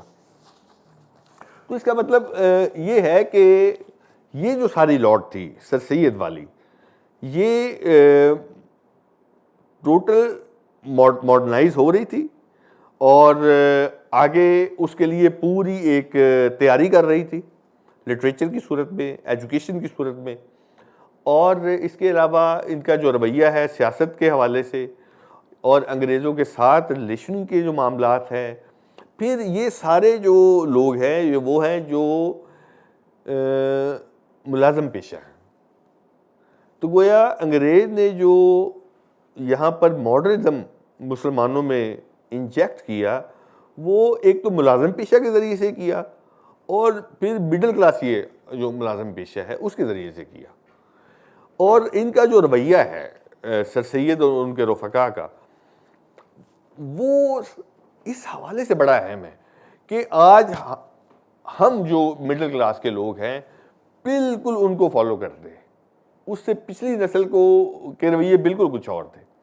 مثلا فحاشی اور اوریانی کا جو تصور، بے حیائی اور غیرت کا جو تصور، یہ ان لوگوں کے ہاں آیا ہے. حتیٰ کہ توبۃ النسوء میں نسوء جو ہے وہ اپنے پاس داستان امیر حمزہ رکھتا ہے، میر کا دیوان رکھتا ہے، اور بڑی کلاسکس اپنے پاس رکھی ہوئی ہیں. تو وہ پادری سے ملتا ہے تو پادری اس کو سمجھاتا ہے کہ یہ جو سارا ادب ہے یہ تو ٹریش ہے، اس میں فحاشی ہے، اوریانی ہے، یہ عقل کی مخالفت ہے اس کے اندر، اور یہ جو ہے آپ کو تو بالکل بیکار کر دے گی. تو وہ نسوء وہ اپنی ساری کتابیں جو کہ اپنا اس کا لٹریچر تھا اس کو پھینک دیتا ہے، اور اس کی جگہ ایک لسٹ دیتا ہے پادری اس کو کہ یہ پڑھو. وہ سارا ویسٹ کا لٹریچر تھا. تو اب یہی کریکٹر جو ہے آپ وہ خود بھی اس کو پرسونیفائی کر رہے تھے ریئل سطح پر، جو سر سید کے رفقا کار تھے. تو گویا یہاں سے ان سارے لوگوں کی جو کہانی ہے وہ سمجھ میں آتی ہے. لیکن اس سے جو اگلی نسل ہے وہاں پر صورتحال بدلنا شروع ہو جاتی ہے. مثلا اگلی نسل میں خود ان کی اپنی سر سید کے جو بیٹے ہیں ان کے ہاں بہت زیادہ کوئی تحریکی رویہ تو نہیں ملتا ہے. گو سر سید نے تعقل پسندی اور سادگی، کیونکہ وہ جو اردو کلاسیسزم تھا اس کے اینٹی چلنا تھا. تو چونکہ ہمارے کلاسیکی ادب کے اندر تو بات کو گھما پھرا کر استعاروں میں، کنایوں میں، علامتوں میں، تشبیہوں میں، استعاروں میں بڑا ڈیکوریٹ کر کے فلاوری لینگویج کے ساتھ پیش کرنے کی روایت تھی. ان کا یہ سب بکواس ہے. آپ ٹو دا پوائنٹ بات کریں، سادگی میں بات کریں اور تعقل میں بات کریں، اور جو چیز عقل میں پوری نہیں اترتی اس کو فارغ کر دیجیے. تو گویا یہ سر سید کے اس حوالے سے ظاہر ہے کہ یہ ماڈرنزم کا حصہ تھا. لیکن ایک چیز ضرور ہمیں دیکھنی چاہیے کہ ایک ماڈرنزم وہ تھا جو یورپ کے اندر انقلاب پیدا کر رہا تھا، سائنس اور ٹیکنالوجی پیدا کر رہا تھا، اور وہاں پر پورے کے پورے جو معاشرے ہیں ان کو بدل رہا تھا. ایک یہ کولونائزڈ ماڈرنزم یہاں پر ابھر رہا تھا، اور وہ بہت عجیب و غریب تھا، جو بے حیائی کی بحثوں میں بھی پڑھ رہا تھا، جو غیرت کی بحثوں میں بھی پڑھ رہا تھا، اور فحاشی کی بحثوں میں بھی پڑھ رہا تھا، اور وہ اپنی عورتوں کو برقعے اور پردے میں بھی لے کے جا رہا تھا وغیرہ وغیرہ. وہ تو بعد کی اگلی نسل ہے جو انہوں نے برقعے کے خلاف پوری ایک تحریک اٹھائی گئی. اور رشید جہاں تک آتے جب خود رشید جہاں جو ڈاکٹر بھی ہے، کمیونسٹ بھی ہے، اور اپنے ظفر کے ساتھ مل کے اپنے شوہر کے ساتھ جو کہ فیض صاحب والے کالج میں وہاں انگریزی کا ٹیچر بھی ہے، وہ ساری یعنی بالکل عجیب و غریب انداز میں کام کر رہے ہیں جس کا سر سید سوچ بھی نہیں سکتا.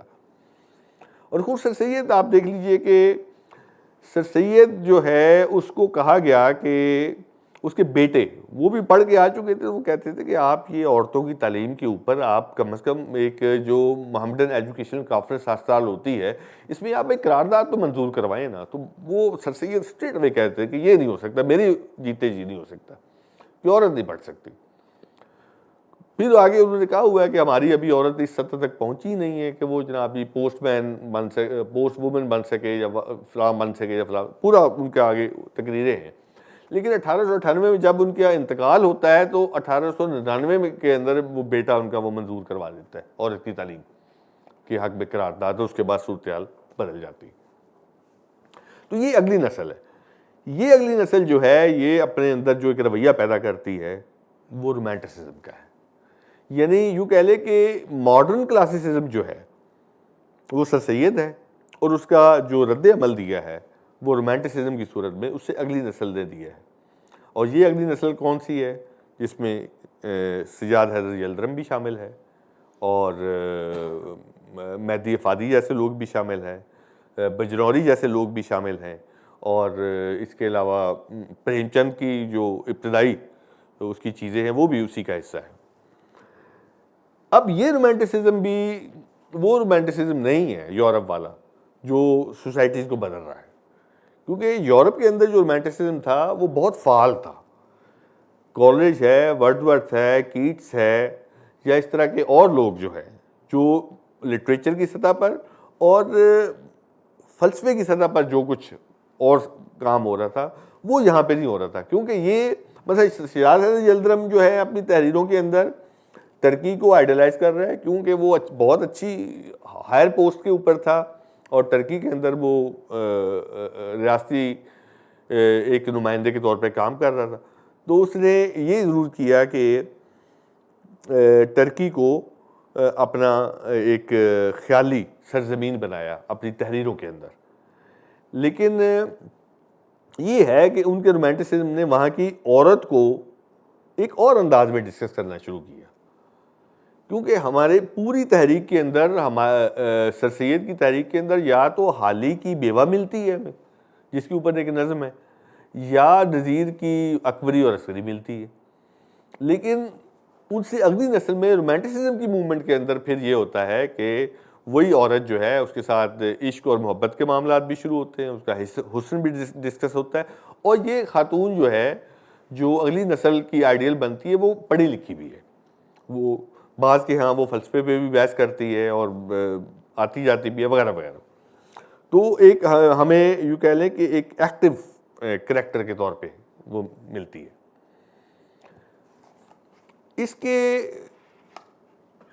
اسی سے ایک ریئلزم کی موومنٹ پیدا ہوتی ہے جو کہہ لیں کہ سجاد ادھر پریم چند سے شروع ہوتی ہے, اور یہاں سے ریئلزم کی موومنٹ جو ہے وہ وہی آگے جا کے پھر کنورٹ ہوتی ہے انجمن ترکیب سند مصنفین کے اندر, جب تیسری نسل یعنی ایک نسل تو خود وہ سر سید ہے, اس سے اگلی نسل ہے جس میں اقبال جیسے لوگ آ جاتے ہیں اور یلدرم جیسے لوگ آ جاتے ہیں, پھر اس سے اگلی نسل جو ہے جس میں یہ سجاد ظہیر جیسے لوگ آ جاتے ہیں. اور اس دور میں ظاہر ہے کہ جو دنیا میں جو چینجز آ چکی تھی, پہلی بڑی چینج تو خود سر سید کے دور میں اور اس کے بعد 1920 تک جو انڈسٹریل ریولوشن ہے یورپ کا وہ ہے. یورپ کے انڈسٹریل ریولوشن سے جو ماڈرنزم کی نئی شکل بنی ہے وہ بالکل اور طرح سے تھی, وہ رینیساں کا جو ماڈرنزم ہے اس سے بالکل مختلف تھی, کیونکہ یہ جو ہے ایک اس کا جو ماڈرنزم ہے وہ آرٹ میں, لٹریچر میں, پینٹنگ میں, حتیٰ کہ میوزک میں وہ بالکل اور طرح سے آیا, اور اسی کے اثرات پھر ہمارے ہاں آنا شروع ہوئے آلموسٹ پاکستان بننے کے بعد. لیکن اس دور میں یہی 21-22 سال کے سجاد ظہیر جیسے لوگ وہاں پر موجود تھے, اور جو مارکسزم کی موومنٹ ہے, سوشلزم کی موومنٹ ہے, پھر رشیا کا جو ریولوشن ہے 1917 کا, سیکنڈ ورلڈ وار کے بعد جو یورپ کی حالت ہو چکی تھی وغیرہ وغیرہ, تو ان ساری چیزوں کے اثرات لے کر خود یہاں پر بھی پڑھ رہے تھے, کیونکہ اگلی نسل جو ہے وہ اب غیر سیاسی نہیں تھی, وہ کانگریس کے اندر ایکٹیو تھی. 1920 میں وہ کمیونسٹ پارٹی بنا چکی تھی.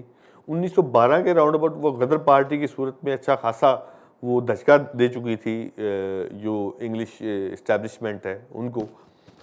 پھر اس میں ایک جو رومانٹسزم کے تناظر میں جو ایک بندہ ڈسکس ہونے والا ہے وہ اقبال ہے, اس کے اوپر میں بس دو تین جملے بولوں گا. ایک تو یہ ہے کہ اقبال کو ہمیں اسی مذہبی فکر میں ہی رکھ کے دیکھنا پڑے گا, کیونکہ وہ نمائندہ اس کا بنتا ہے. میرا یہ خیال ہے کہ یورپ کے اندر فلسفے کی جو روایت ہے اور سماجی اور سیاسی افکار کی جو روایت ہے وہ بڑی مضبوط تھی, اور وہ خود یونان سے شروع ہو گئی تھی, اور یونان کے بعد جہاں جب رینیساں آئی تو کلاسیسزم, اور اس کے کلاسیسزم کے بعد پھر آگے جو شکلیں اس کی بنی, تو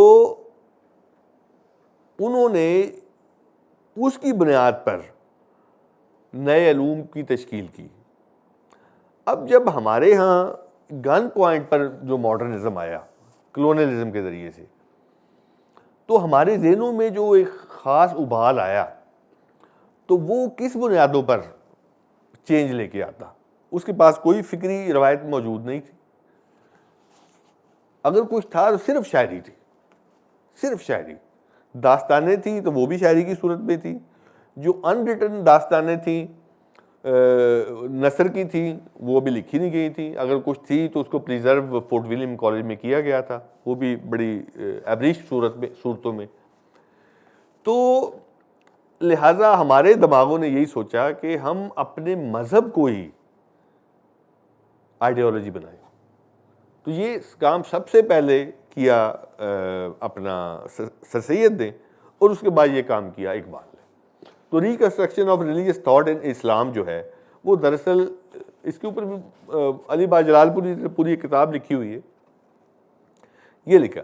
لیکن اس پیراڈائم میں رہتے ہوئے, اسلامک پیراڈائم میں رہتے ہوئے, ان اقبال کا جو کام ہے وہ یہ ہے کہ وہ ایک تو وہ جو نئی فکر جو حالی وغیرہ بنا رہے تھے مسدس حالی کی صورت پہ, اور وہ عرب کی طرف بھی دیکھنا شروع ہو گئے تھے, اور اسی طریقے سے اپنی اقدار جو ہے اس کو سوشل اور کلچرل کی بجائے وہ ریلیجس بنیادوں پر دیکھنے لگے تھے, اور ایک نیا نریٹو جو ہے وہ بننا شروع ہو گیا تھا سر سید اور ان کے رفقا کے ہاں. اقبال کی دین اس میں یہ ہے کہ اس نے اس کے اندر پالیٹکس کو ڈسکس کیا, اور وہ پالیٹکس جو بین تھی سر سید سے پچھلی نسل کے, اس کے خلاف انہوں نے اپنا ایک پولیٹیکل نریٹو دیا, گلوبل چینجز کو اس کا حصہ بنایا, اور ساتھ انہوں نے کچھ ایسی باتیں کی جو ہماری جو مذہبی روایت تھی اس میں وہ خطرناک تھی. تو چونکہ وہ سارے کا سارا جو زمانہ ہے جو دوسری جنگ عظیم کے بعد تحریک خلافت کے زیر اثر مسلم نیشنلزم کے انڈر آ چکا تھا, کیونکہ نیشنلزم کے ساتھ یہ اسی وقت ہو سکتے تھے اگر یہ کانگریس کے ساتھ جڑے رہتے. تو سر سید وغیرہ نے تو کانگریس کی مخالفت کی اور انہیں اے پولیٹیکل رکھا. تو اے پولیٹیکل ذہن مذہبی ہی رہتا ہے, یا مذہبی ذہن ہی اے پولیٹیکل ہوتا ہے. اب دونوں صورتوں میں آپ اس کا تجزیہ کر سکتے ہیں.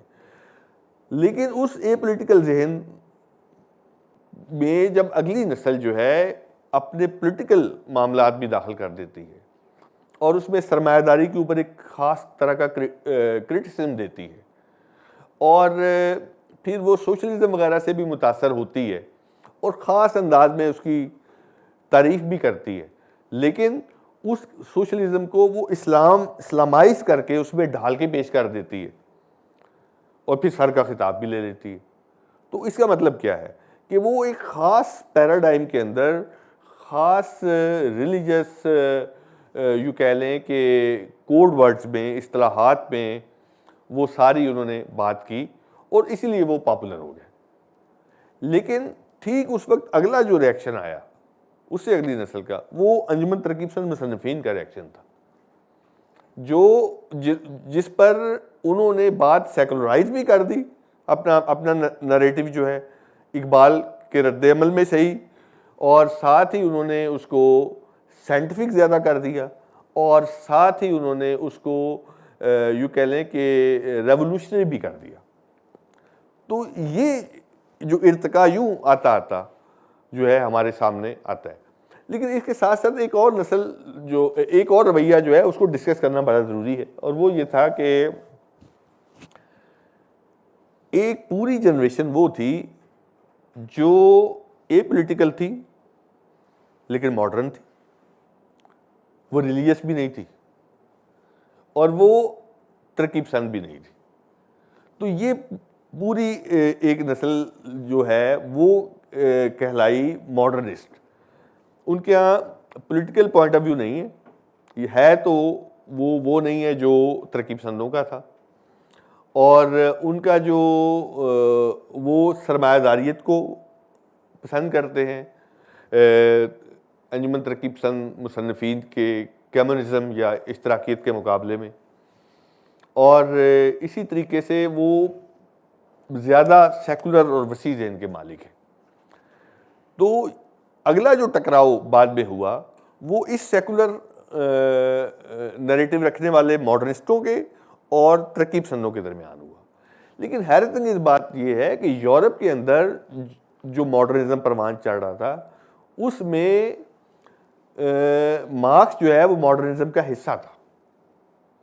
یہاں پر جو نیریٹو پروان چڑھا اس میں مارکس اور مارکسزم اور ماڈرنزم کے خلاف ایک ٹکراؤ پیدا ہوا۔ تو یہ بذات خود ایک بڑی دلچسپ ایک بات ہے کہ یہ کیسے یہاں پر پروان چڑھی، کیونکہ یہاں پر جو کمیونسٹ ہے یا اشتراکی ہے یا سرمایہ دار مخالف ہے، اس کے لیے جو برٹش کولونائزر تھا وہ اس کو کوئی معاف کرنے کو تیار نہیں تھا۔ یہ معاملہ 1917 کے بعد زیادہ شدید ہوا، لیکن 1917 سے پہلے بھی خود یہ محمد حسین آزاد جو ہے، اس کے متعلق جو نئی اسٹڈی سامنے آئی ہیں کہ انہوں نے یہ باقاعدہ انگریز کے لیے ایک اسپائی کا کام بھی کرتے تھے، اور یہ باقاعدہ سینٹرل ایشیا تک وہ گئے ہیں اور بہت ساری رپورٹنگ کے لیے، اور وہ واپس بھی آئے ہیں۔ اسی لیے کرنل ہال رائڈ اور ان لوگوں کے ساتھ جو ان کے تعلقات ہیں وہ ان کی نوعیت کچھ اور تھی۔ تو اس حوالے سے بھی یہ ساری چیزیں سمجھی جا سکتی ہیں۔ تو میں نے کوشش کی ہے کہ آپ کو چیزوں کو اس طریقے سے کلیئر کر کے، اب اگلے جو لیکچر آئے گا اس میں ہم اس کو زیادہ کلیئر کر کے اس بیک گراؤنڈ کو بتا دیں گے کہ ہمارے یہاں کون کون سی شکلیں اس بیک گراؤنڈ کے ساتھ پاکستان بننے کے بعد کیسے سامنے آئیں اور کیسے بنیں۔ بہت شکریہ۔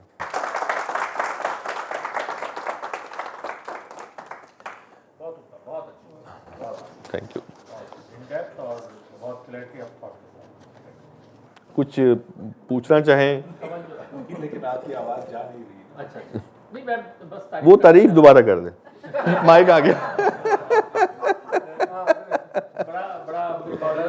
بہت تفصیلی اور بہت اچھی فکری وضاحت کے ساتھ آپ نے چیزوں کو بیان کیا ہے، اور بہت ساری چیزیں اس میں بہت نئی تھیں اور نئے پرسپیکٹو میں، نئے تناظر میں دیکھنے کا موقع ملا، اور کئی ایک باتیں اس میں ایسی تھیں کہ جو مطلب سننے کے بعد بالکل ایک اس نہج پہ سوچنے کا رجحان ملا۔ مثال کے طور پہ جو آپ نے سر سید احمد کے بارے میں یہ بات کہی کہ یہ بڑا انٹرسٹنگ ہے کہ وہ ان کی جو جدیدیت ایک طرف تھی ان کا رویہ، اور سیاسی طور پہ دوسرا رویہ تھا، اور قاسم نانوتوی سے جو آپ نے اس کو جوڑا ہے اور ان کے رویوں میں جو بتایا ہے کہ وہ تھے نیشنلسٹ لیکن دوسری طرف کنزرویٹو تھے، ایک طرف وہ ماڈرن ہے۔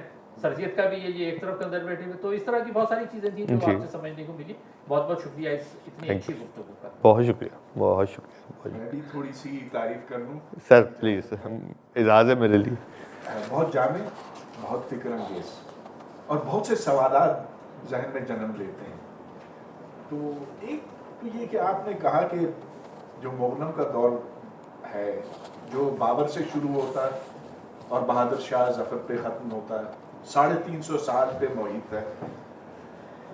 آپ نے کہا کہ جدیدیت ایک طرح سے مغل لا رہے تھے ہندوستان میں، اور یہ جدیدیت یورپ کی جدیدیت سے مختلف تھی، لیکن جو ریاستی امور ہیں ان میں یہ جدیدیت آ رہی تھی، مگر ایک لحاظ سے وہ جدیدیت نہیں بھی تھی۔ تو اگر آپ دیکھیں تو یورپ میں جو عمرا تھے، جو بارسوخ لوگ تھے، ان کے اندر ایک بڑا تجسس تھا، تحیر تھا۔ وہ اپنے آس پاس جو کچھ تھا اس کو سمجھنے کی کوشش کرتے تھے، اور ایک انٹلیکچوئل کلاس وہاں پیدا ہوا۔ اس کے برعکس میں یہ دیکھ رہا ہوں کہ جو 350 سال گزرے مغلوں کے، اس میں کہیں پر انہوں نے آس پاس کی دنیا کو سمجھنے کی کوشش نہیں کی۔ مثال کے طور پہ اتنے طرح طرح کے جانور ہیں، پودے، نباتات، چرند پرند، کہیں پر آپ کو اس کی کلاسیفیکیشن نہیں ملتی۔ جب سر ٹامس رو آیا جو سفیر تھا جی جی برطانیہ کا، وہ اپنے ساتھ صندوق بھر کے لایا جو سائنسی انقلاب کے نتیجے میں ادھر طرح طرح کی چیزیں بنائی گئی، تو مثال کے طور میں اینک ہے یا ٹیلیسکوپ ہے.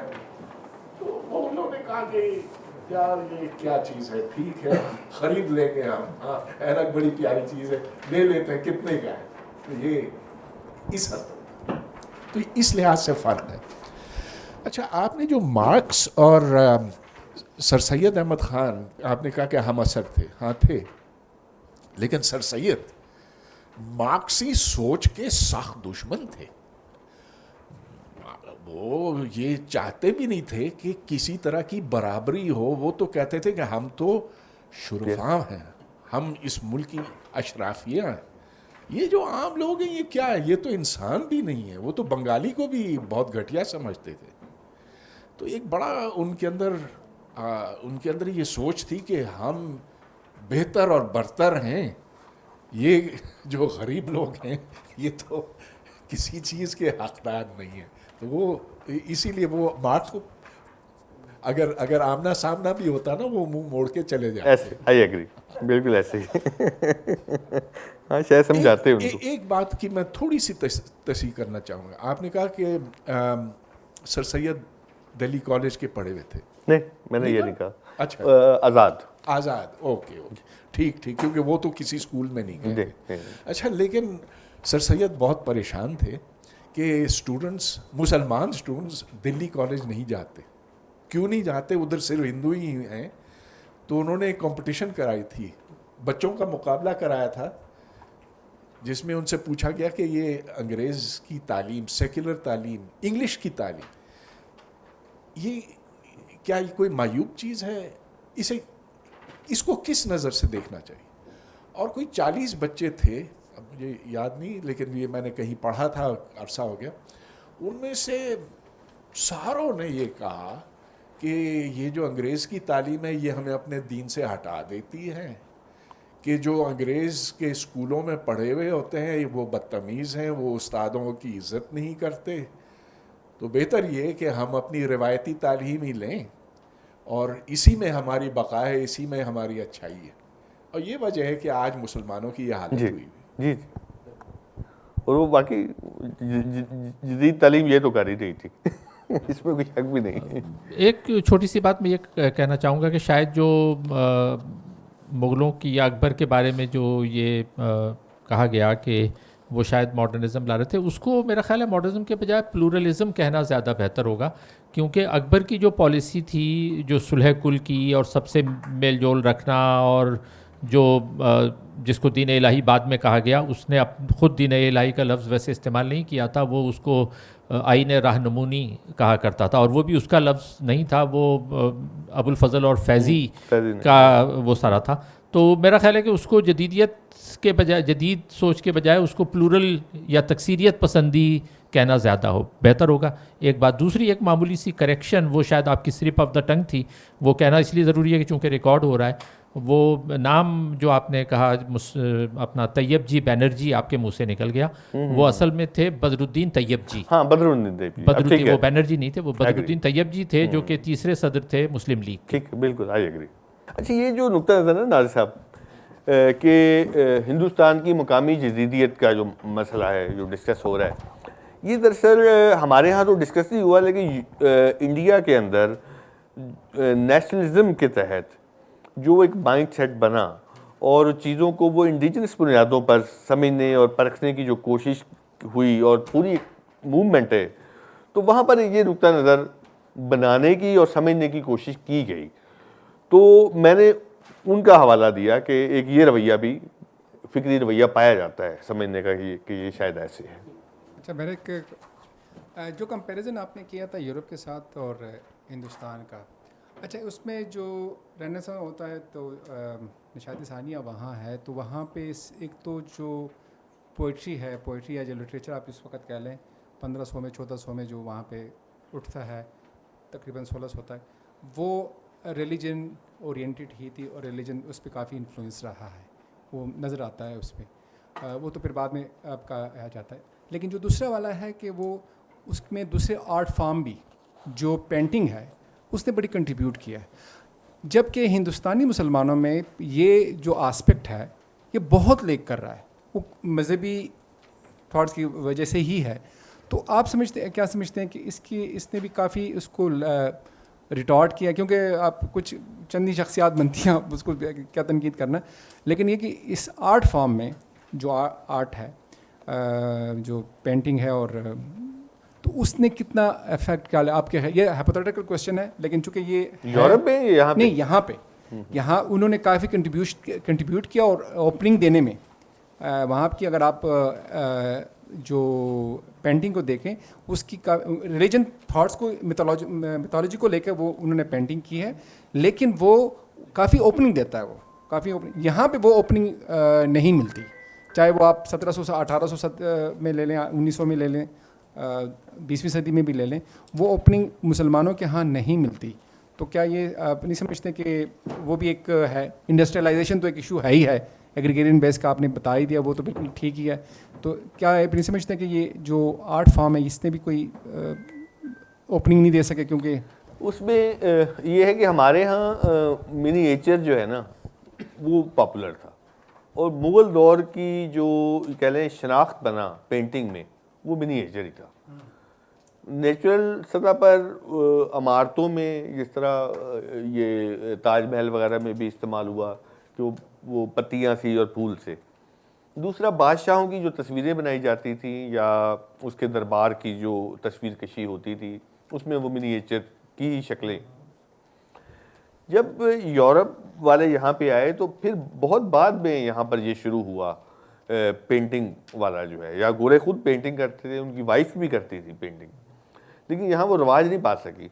اگر پینٹنگ ہمارے سامنے کوئی بہت ابتدائی شکل میں کوئی سی رجحان کی صورت میں نظر آتی ہے، مثلا ٹیگور کی آپ پینٹنگ، کیونکہ ٹیگور نے آخری عمر میں پینٹنگ شروع کر دی تھی، اس کی کافی ساری پینٹنگ جو ہیں جو آپ گوگل پہ کلک کریں تو وہ آ جاتی ہیں. تو وہ پینٹنگ جو ہے وہ خالصتاً ان کے اثرات کا نتیجہ ہے، کیونکہ ٹیگور کے فیملی ٹرمز گوروں سے بہت گہرے تھے. وہ یوں کہہ لیں کہ گوروں کے ساتھ اپنے ٹرمز کی وجہ سے ہی نوبل پرائز تک بھی پہنچے، اور پھر شانتی نکیتن کی صورت میں جو کچھ انہوں نے بنایا وغیرہ وغیرہ. تو لیکن یہ کہ ان کے اثرات کو بھی انہوں نے قبول کیا بہت گہرے طور پہ. وہ اپنی پورے جو انہوں نے اپنا امیج جو بنایا وہ ٹوٹلی یہیں کا تھا، ایک ہندوستانی کا اور بنگالی کا مکسچر ہے. لیکن اس طرح کا جو ماڈرنزم ہے جو ہمیں بعد میں سر سید کے بیٹوں میں نظر آنا شروع ہوا اور بعد میں پھر سب نے اپنا لیا، اب ہم سارے ہی اسی کا حصہ ہیں، تو وہ ٹیگور کے ہاں نہیں ہے ہمیں ملتا اس طریقے سے. اچھا، میرا کویشچن ایک چھوٹے سے مفروضے کے اوپر ہی آیا. اگر ہم اس ٹاپک میں سے لفظ مسلمان ہٹا دیتے ہیں تو بنتا ہے مسلمانوں ہندوستان میں جدیدیت کے فکری رجحان. اگر مسلمان ہندوستان میں نہ ہوتے اور اسی طرح یلغار ہوتی مغرب کی جدیدیت کی ہوتی تو پھر کیا ہندوستان ہم دیکھتے ہیں زیادہ جدید نہ ہوتا؟ مثال کے طور پہ جب جدیدیت مشرق بعید میں گئی، چائنا، جاپان، تائیوان، اس طرح تو انہوں نے عملی طور پہ اس کو اپنا لیا اس جدیدیت کو. لیکن ہندوستان میں کیا یہ وجہ پھر آزادی کے بعد پھر ہندوستان تھوڑا سا بہتر جدیدیت کی طرف چلا گیا؟ تو اگر یہاں پہ مسلمان نہ ہوتے تو کیا ہندوستان زیادہ جدید ہونے کے امکانات تھے؟ اور دوسری بات ہے کہ یہاں پہ آپ نے کہا کہ مارس مغرب میں مارس وہ کا کوئی مسئلہ نہیں تھا جدیدیت کا، یہاں پہ ہو گیا، تو اس کی وجہ یہ بھی تو ہو سکتی ہے کہ روس میں کیونکہ گورنمنٹ زار کے بعد گورنمنٹ آ گئی تھی دوسری، یعنی وہ کمیونسٹ آ گئے تھے، تو اس کی وجہ سے ان کو جو خطرات ہوئے تو اس کی وجہ سے پھر یہاں پہ انہوں نے یہاں پہ تفریق ہو گئی. اچھا، اس سوال کے اندر نا ایک ایسی چیز ہے جس کے اوپر غور کیا بھی گیا اور کم بھی کیا گیا ہے، وہ یہ ہے کہ یعنی یہ سمجھ لینا کہ خود مسلمانوں کا جو نظام فکر ہے، جو جن عقائد پر بیس کرتا ہے، کیا وہ ان کے زوال کا سبب بن رہا ہے، یا خود مسلمان جو ہیں وہ کسی ایک کوئی ماڈل کے طور پہ نہیں ابھر رہے. تو اس میں فیکٹر جو ہے وہ ان علاقوں کا ہے جہاں پر وہ رہ رہے ہیں کیونکہ وہ بہت زرخیز ہیں, وہاں پر آئل موجود ہے, اور یورپ کی انویژن کے بعد یہ سارے ممالک جو مسلمانوں کے پاس تھے وہ ان کی یوں کہہ لیں کہ ایکسپلوٹیشن کا حصہ بنے, تو لہٰذا ایک بیرونی فیکٹر اور اندرونی فیکٹر مل کے اس کو کافی ایکسپلوٹیشن میں بڑا معاون ثابت ہوا. تو ایک تو یہ ہے سوال سمجھنے والا, اور دوسرا یہ ہے کہ مسلمان ہوتے یا نہ ہوتے, یہ تو بات بالکل طے ہے کہ ابھی تک بھی ہمارے ہاں کوئی ایک معاشرہ, کوئی ایک قوم یا ملک ایسا نہیں ہے جن کو ہم ایک ماڈرنسٹ کے طور پر پیش کر سکیں. زیادہ سے زیادہ ملیشیا بن جائے گا یا ٹرکی بن جائے گا, لیکن مسئلہ یہ ہے کہ وہ بھی اپنی ماڈرن کلچرلی تو ماڈرن ہے, لیکن وہ جو تصور ہے, سائنس ہے, ٹیکنالوجی ہے, اس طرح کی جو شکلیں ہیں وہاں پر وہ بھی نہیں پہنچ سکے. تو اس حوالے سے میرے پاس کوئی جواب نہیں ہے, یہ حقیقت ہے. مثلا خود یہاں پر اگر میں بات کروں تو اس پہ میرا ایک پوائنٹ آف ویو موجود ہے کہ گورا جو ہے وہ چونکہ اس کی انٹری جو ہے وہ بنگال سے ہوئی تھی, تو بنگال کا ماڈرنزم جو ہے وہ یو پی کے ماڈرنزم سے کم از کم 100 سال پہلے وہاں پہ ہو گیا, اور وہاں پر جو موومنٹس بنی وہاں وہ ہم سے زیادہ پولیٹیکلی میچور تھے, سوشو پولیٹیکلی ہم سے زیادہ میچور تھے, وہاں پر پریس جلدی لگ گیا, وہاں پر یورپ کے افکار جلدی آ گئے کتابوں کی صورت میں. لیکن وہ بنگالیوں کے ذریعے سے بعد میں سینٹرل پنجاب یو پی سی پی کو فتح بھی کیا گیا اور ان کو ماڈرنائز بھی کیا گیا. اسی لیے بنگالیوں کے ساتھ یو پی سی پی والوں کی نہیں بنتی, حتیٰ کہ نذیر نے بھی گالیاں تک لکھی ہوئی ہیں, اپنے ناولوں میں برا بھلا کہا ہوا ہے بنگالیوں کو. لیکن پرابلم بعد میں یہ ہوا کہ یہ یو پی سی پی والے جب ماڈرن ہو گئے تو پھر انہوں نے اس کے ذریعے سے پنجاب اور سندھ کو ماڈرنائز اردو اسپیکنگ یو پی آئی کے ذریعے سے کیا. تو جو یو پی آئی بنگالیوں کو کے متعلق جو زبان استعمال کرتے, بعد میں پنجابیوں اور سندھیوں نے وہی یو پی آئی کے لیے بھی استعمال کی. اب شاید اس کی وجہ یہ کہ وہ ایک اسٹیٹ کرافٹ کے طور پر وہ استعمال ہو رہے تھے ماڈرنزم کو ابھارنے کے لیے, تو اس کے حوالے سے ایک خاص طرح کا, چونکہ وہ کرندے بنے کلونیل پاور کے, تو شاید ایک ریئیکشن ان کے ہاں آ گیا. لیکن ایک بات جو بہت اہم ہے کہ ماڈرنزم کی جو موومنٹ کلونیل ماڈرنزم کی وہ بنگال سے چلی اور یو پی سی پی سینٹرل انڈیا میں آئی, اس کے بعد وہ پنجاب کی طرف موو کی اور پھر وہ آگے نکل رہی تھی. لیکن یہ عالمی جنگوں نے وہ ڈیورنڈ لائن بنانی پڑی اور اس کو وہیں روکنا پڑا. تو لہٰذا آپ دیکھیے کہ وہ پاکستان جس سرزمین پر بنا ہے آج, اس کی تقسیم بہت دلچسپ ہے. پنجاب کا کاٹنا یا یہ نیچے سندھ کا اور تھر کا کاٹنا وغیرہ وغیرہ, یہ تو کاٹا گیا. وہ جو ادھر ڈیورنڈ لائن کے ادھر والا جو پختونخوا ہے یا پشتون علاقہ ہے یا ایران کا جو بلوچ علاقہ ہے, وہ تو ان کی انویژن میں نہیں آ سکا. ابھی تو یہ موو کر رہے تھے اس طرف, تو وہ عالمی جنگوں میں الجھ گئے تو ان کو وہی کام روک کے تو واپس جانا پڑا, تو کام وہی کا وہی رک گیا. لیکن مسئلہ یہ ہے کہ یہ جو جس کو ہم پنجاب کہتے ہیں, اس پنجاب کو یو پی کے لوگ جو ہے وہ ہندوستان کا حصہ نہیں تصور کرتے تھے. وہ یہ نہیں کہتے تھے, وہاں آپ پرانی تحریر پڑھیں, وہاں یہ نہیں کہتے تھے کہ وہ پنجاب سے آ رہا ہے, وہ ہندوستان سے باہر کا وہ لکھتے تھے, ان کے لیے لفظ لکھا جاتا تھا. تو پھر یہ سارا علاقہ جو ہے اس میں پنجاب اور سندھ جو ہے یہ تو انڈر سویلائزیشن کا حصہ ہے, لیکن بلوچستان اور پختونخوا انڈر سویلائزیشن کا حصہ نہیں ہے. یہ تو بعد میں جو جب ہم نے اسٹیٹ نیشن ڈیولپ کرنی تھی تو پھر اس کو سارے کا سارا وہ کیا گیا. اب جو یہ انڈر سویلائزیشن کا پنجاب اور سندھ ہے جس کے اوپر پاکستان بنا ہے, یہ بہت مذہبی تھا, بہت ایگریکلچر کی بنیاد پر بڑھنے والا تھا. یہاں جو پسماندگی زیادہ تھی, یہاں جو کہہ لیں کہ جب پاکستان بنا ہے تو جو اربن سینٹر ہیں وہ تو سارے 2 یا 3 تھے, ایک بچ بچا کے لاہور نکلتا تھا. تو اس دور کا فیصلہ آباد آپ خود جان سکتے ہیں وہ کیا ہوگا, اور کراچی اس وقت کیا تھا یہ آپ کو پتہ ہے.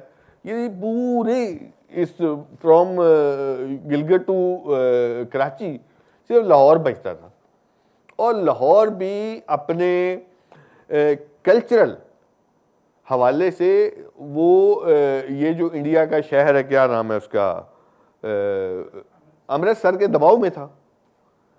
امرتسر زیادہ پولیٹیکل تھا، وہاں تحریکیں زیادہ تھی، وہاں تو جلیانوالہ باغ کا واقعہ ہوا ہے. تو میں یہ کہتا ہوں کہ یہاں پر علمی ادبی آرٹ کی نہ تحریکیں تھیں نہ ٹریڈیشنز تھی، کچھ بھی موجود نہیں. اگر کچھ تھا تو یہاں پر دو موومنٹس تھیں جو تصوف کی موومنٹ تھی، ایک چشتیہ اور ایک قادریہ. ان دونوں کے اندر ایک اس مذہبی اور مسٹیسزم کے پیراڈائم میں رہتے ہوئے ایک شدید رد عمل موجود تھا، جس کی مثال جو ہے ایک بلے شاہ ہے، جس کی مثال شاہ حسین ہے، اور یہ میوزک کے ذریعے سے نیچے زیادہ جڑے ہوئے تھے، رقص کے ذریعے سے نیچے زیادہ جڑے ہوئے تھے. اب مسئلہ یہ کہ ہم نے ان روایات کو، چشتیہ اور قادریہ تصوف کی روایات کو سیکولر انداز میں ابھی تک ہم نے انالائز نہیں کیا کہ اگر ہم ان کو ان کوڈ کرتے ہیں تو نیچے سے جو نکلتا ہے وہ کیا ہے، وہ انسانی رویے، وہ فکر، وہ رد عمل، وہ اقدامات، وہ کیا آتے ہیں. اس کو سائنٹیفکلی انالائز کرنے کی ضرورت ہے، بالکل اسی طریقے سے جس طریقے سے آج ہم متھ، پرانی جو متھ ہے ان کو ڈی کوڈ کرتے ہیں.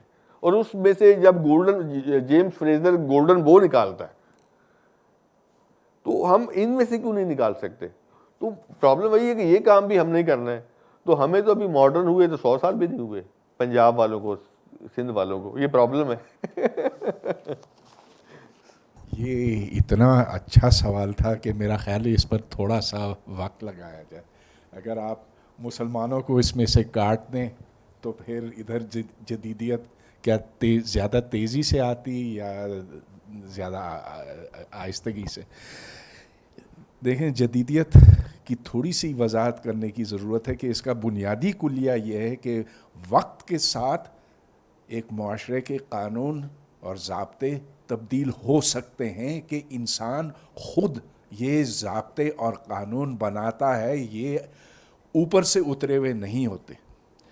اب اگر آپ یہ قبول کر لیں کہ اوپر سے اترا ہوا قانون ہے تو پھر جدیدیت ممکن نہیں. مثال کے طور پر آج کتنا مسئلہ پیدا ہوا ہے بینکاری کے حوالے سے. جو اسلامک آئیڈیالوجی کونسل ہے اس نے کہا کہ یہاں تو سود کا کاروبار ہو ہی نہیں سکتا. یہاں جو ہو رہا ہے پاکستان میں اسلامک بینکنگ میں بھی سو حرام ہے، اور کہ 3 سال کے اندر اس پورے نظام کو اڑا دینا ہے. اچھا، اب ذرا سوچئے کہ جدیدیت کا ایک بنیادی حصہ بینکنگ ہے. بغیر بینکنگ کے آپ کی معیشت تو چل ہی نہیں سکتی، ممکن نہیں. لیکن بینکنگ اسلامی دنیا میں صرف 200 سال پہلے داخل ہوئی. اس سے پہلے اس کا وجود ہی نہیں تھا، اس لیے کہ سود حرام ہے. اچھا، سر سید احمد خان جیسے روشن خیال شخص نے بھی بینک اکاؤنٹ نہیں کھولا تھا شروع کے دنوں میں. تو پھر بعد میں جب وہ جدیدیت کے قائل ہوئے نا، آپ کو تو بہت اچھی طرح سے پتا ہے کہ وہ پہلے کیا تھے، بعد میں کیا ہوئے. لیکن شروع کے دنوں میں انہوں نے کہا کہ میں بینک کسی صورت نہیں جاؤں گا. تصویر اتارنے کے بھی وہ قائل نہیں تھے. ان کی کوئی تصویر نہیں ہے، بس جو بعد کی ہے نا وہ پینٹنگز ہیں. شاید بعد میں کسی نے لے لی ہو، لیکن وہ تصویر کشی کے بھی خلاف تھے. اب جب آپ کا یہ اوپر سے اترا ہوا قانون یہ کہتا ہے کہ آپ بینکنگ نہیں کر سکتے، آپ تصویر نہیں اتار سکتے، تو پھر جدید کیسے بنیں گے؟ مختصر جواب یہ ہے کہ اگر اس خطے کو دیکھا جائے یہ بہت زیادہ ماڈرنائز ہو جاتا اگر یہاں دوسرے لوگ آباد ہوتے. لیکن جو اس کے قائل ہیں کہ ہم اپنے قانون سے انحراف نہیں کریں گے، وہ تو پھر زور زبردستی کر کے کھینچ کر ان کو جدیدیت کے راہ پہ لانا پڑتا. جی ایسے ہی. ان کی تو بڑی مشہور کتاب ہے وہ، راج صاحب آپ بتا سکتے ہیں، در حرکتے زمین، ابطال در حرکتے، ہے نا زمین، کہ یہ زمین گھومتی نہیں ہے، وہ سر سید کی جو مشہور کتاب. نہیں سر، ہاں لیکن جو مکہ یونیورسٹی کے ریکٹر تھے عبداللہ ابن الباز، ان کی کتاب ہے جریان الشمس و قمر و سکون الارض. جریان مومنٹ، جریان الشمس و قمر و سکون الارض، زمین ساکن ہے. اچھا، ایک تو مجھے بھی تعریف کرنی ہے، آپ نے ماشاءاللہ بہت اچھا کوزے میں دریا بند کیا.